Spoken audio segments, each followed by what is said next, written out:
Welcome to exam सहपाठी। आज के इस वीडियो में हम लोग अक्टूबर 2022 माह के अपने मंथली करंट अफेयर्स को कर रहे हैं और इसमें हम कैटेगरी वाइज करंट अफेयर्स कर रहे हैं। और आज के इस वीडियो में हम अक्टूबर 2022 माह में जो महत्वपूर्ण ऐप्स लॉन्च हुए हैं या पोर्टल लॉन्च हुए हैं या फिर जिन नई चीज़ों का उद्घाटन किया गया है या जो नए समझौते किए गए हैं उनके बारे में इस वीडियो में देखेंगे। ठीक है, तो आइए स्टार्ट करते हैं। सबसे पहले देखते हैं महत्वपूर्ण ऐप्स के बारे में जो आपके अक्टूबर माह में स्टार्ट किए गए, ठीक है, या लॉन्च किए गए। किस विश्वविद्यालय के द्वारा महिलाओं के लिए एक स्टार्टअप प्लेटफॉर्म हर स्टार्ट, ठीक है, तो इस प्लेटफॉर्म का नाम क्या है? हर स्टार्ट, ये बनाया गया। और ये किस विश्वविद्यालय के द्वारा बनाया गया है? तो ये बनाया गया गुजरात विश्वविद्यालय के द्वारा। और इसका उद्घाटन किसने किया? तो इसका उद्घाटन किया है राष्ट्रपति द्रौपदी मुर्मू ने, ठीक है ना। तो राष्ट्रपति द्रौपदी मुर्मू ने इसका प्रारंभ किया और ये महिलाओं के लिए स्टार्टअप है जिसका नाम है हर स्टार्ट। गुजरात विश्वविद्यालय ने इसे बनाया। अगला हमारा है बैंकों की कार्यप्रणाली पर निगरानी रखने के लिए किसके द्वारा एडवांस सुपरवाइजरी मॉनिटरिंग सिस्टम, जिसका नाम क्या रखा गया? दक्ष, ठीक है, ये लॉन्च किया गया। तो दक्ष क्या है? एडवांस सुपरवाइजरी मॉनिटरिंग सिस्टम, जो कि क्या करेगा कि बैंकों की जो कार्यप्रणाली है उन पर निगरानी रखेगा। और इसे लॉन्च किया गया। दक्ष को किसके द्वारा लॉन्च किया गया? तो ये लॉन्च किया गया है आरबीआई के द्वारा। किसानों को ऋण उपलब्ध कराने के लिए सफल पोर्टल की शुरुआत किस राज्य के मुख्यमंत्री द्वारा की गई? तो जो सफल पोर्टल है इसका उद्देश्य क्या है? किसानों को ऋण उपलब्ध कराना। और इसे स्टार्ट किया गया ओडिशा के मुख्यमंत्री नवीन पटनायक के द्वारा। ओके, तो सफल पोर्टल उड़ीसा राज्य के द्वारा स्टार्ट किया गया। केंद्रीय मंत्री डॉक्टर जितेंद्र सिंह ने किस सिंगल इंटीग्रेटेड पेंशनर पोर्टल का शुभारंभ किया? तो ये आपका एक पेंशनर्स से संबंधित पोर्टल है, यानी कि जो पेंशनर्स हुए, जो पेंशन पाते हैं, उनके लिए एक पोर्टल बनाया गया जिसका नाम रखा गया है क्या? भविष्य पोर्टल, ठीक है ना। इस पोर्टल के माध्यम से पेंशन वितरण के लिए किस बैंक के साथ समझौता किया गया? तो एसबीआई बैंक के साथ समझौता किया गया। जो आपका भविष्य पोर्टल बनाया गया है इसके लिए एसबीआई के साथ समझौता भी किया गया है। तो ये थे हमारे महत्वपूर्ण ऐप्स और पोर्टल। अब हम लोग देखेंगे महत्वपूर्ण उद्घाटन, यानी कि जो आपके अक्टूबर माह में जो नई चीज़ों के उद्घाटन हुए हैं उनके बारे में। केंद्रीय शिक्षा मंत्री धर्मेंद्र प्रधान ने भारत के दूसरे राष्ट्रीय आदर्श वेद विद्यालय का उद्घाटन कहाँ पे किया गया? तो ये वेद विद्यालय या फिर वैदिक विद्यालय से कहा जाता है। और ये आपका दूसरा राष्ट्रीय आदर्श वैदिक विद्यालय है और इसका उद्घाटन किया गया पुरी उड़ीसा में। लेकिन अगर आपसे पूछा जाए कि पहला कहाँ पे उद्घाटन किया गया था, तो पहले का उद्घाटन किया गया था आपका प्रथम आदर्श वैदिक विद्यालय जो था वो आपके उज्जैन मध्य प्रदेश में प्रारंभ किया गया था। ओके, ये आपका दूसरा है जो कि कहाँ पे है? पूरी उड़ीसा में। अगला हमारा है 30 अक्टूबर 2022 को प्रधानमंत्री नरेंद्र मोदी ने कहाँ पर भारत की पहली C-295 MW परिवहन विमान, यानी कि आपका ये ट्रांसपोर्ट एयरक्राफ्ट है, तो इसके विनिर्माण परियोजना की आधारशिला रखा। तो 30 अक्टूबर को ये आपका स्टार्ट किया गया कहाँ पे? वडोदरा, गुजरात में, ठीक है ना। अब यहाँ पे आपका ट्रांसपोर्ट एयरक्राफ्ट बनाया जाएगा C-295, ठीक है ना। और भारतीय वायुसेना के लिए ये जो आपका C-295 ट्रांसपोर्ट एयरक्राफ्ट है इसे बनाने की जिम्मेदारी किसे प्रदान की गई?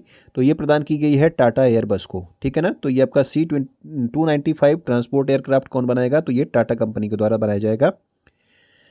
केंद्रीय वित्त मंत्री निर्मला सीतारमण ने कहाँ पर भारतीय प्रतिस्पर्धा आयोग के तीसरे क्षेत्रीय कार्यालय का उद्घाटन किया? तो भारतीय प्रतिस्पर्धा आयोग का जो तीसरा क्षेत्रीय कार्यालय है इसका उद्घाटन किया गया आपके मुंबई, महाराष्ट्र में, ठीक है, निर्मला सीतारमण के द्वारा। 11 अक्टूबर 2022 को प्रधानमंत्री नरेंद्र मोदी ने श्री महाकाल लोक का उद्घाटन कहाँ पर किया है?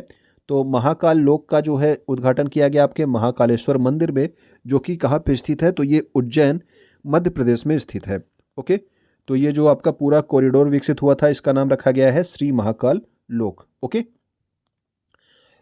केंद्रीय वित्त मंत्री निर्मला सीतारमण द्वारा भारतीय विदेश व्यापार संस्थान IIFT के नए परिसर का उद्घाटन कहाँ पर किया गया है?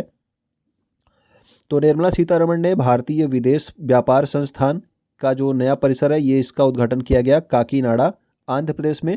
और जो है आंध्र प्रदेश में स्थित होगा काकीनाडा शहर में। ओके, नेक्स्ट हमारा है केंद्रीय मंत्री अनुराग सिंह ठाकुर के द्वारा कहाँ पर अपनी तरह का पहला वाटर स्पोर्ट्स सेंटर का उद्घाटन किया गया?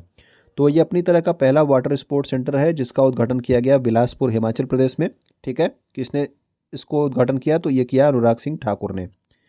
वाटर स्पोर्ट्स सेंटर की स्थापना भारतीय खेल प्राधिकरण और एनटीपीसी की सहायता से की गई है। ये भी आपका इंपॉर्टेंट फैक्ट है, याद रखेंगे, ठीक है ना। तो ये जो आपका वाटर स्पोर्ट्स सेंटर है ये आपके भारतीय खेल प्राधिकरण और एनटीपीसी की सहायता से बनाया गया। 11 अक्टूबर 2022 को केंद्रीय गृह मंत्री अमित शाह ने कहां पर जयप्रकाश नारायण की 15 फीट ऊंची प्रतिमा का अनावरण किया है? तो 15 फीट ऊंची प्रतिमा का अनावरण कहां पे किया गया? तो ये किया गया आपके सिताब दियारा, सारण जिला, बिहार में, ठीक है। तो सिताब दियारा उस जगह का नाम है और किस जिले में है? तो सारण जिले में है, बिहार राज्य में। ये जयप्रकाश नारायण की 15 फीट ऊंची प्रतिमा का अनावरण किया गया गृह मंत्री अमित शाह के द्वारा। केंद्रीय गृह मंत्री अमित शाह ने हाल ही में किस राज्य में ऑर्बिटल रेल कॉरिडोर परियोजना की आधारशिला रखी? तो ऑर्बिटल रेल कॉरिडोर परियोजना की आधारशिला रखी गई आपके हरियाणा राज्य में, ठीक है, अमित शाह के द्वारा। तो ये क्या थे? ये हमारे जो है महत्वपूर्ण उद्घाटन थे जो अभी अक्टूबर माह में हुए हैं। अब देखते हैं जो महत्वपूर्ण समझौते हुए हैं आपके उनके बारे में। ओके, डिजिटल शिक्षा को बढ़ावा देने के लिए गूगल ने किस राज्य सरकार के साथ साझेदारी की है?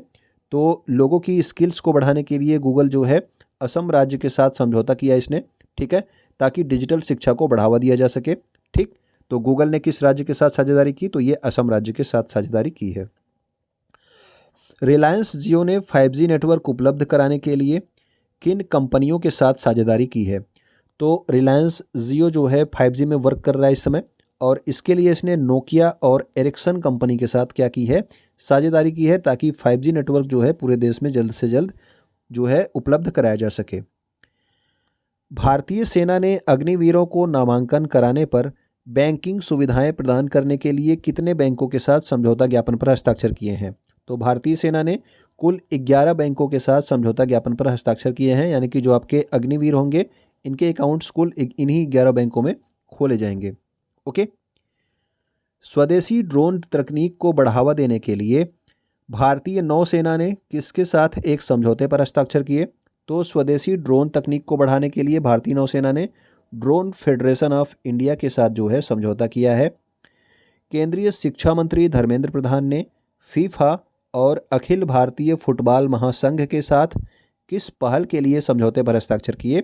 तो फीफा के साथ और ऑल इंडिया फुटबॉल फेडरेशन के साथ शिक्षा मंत्रालय ने फुटबॉल फॉर स्कूल जो है पहल के लिए जो है क्या किया?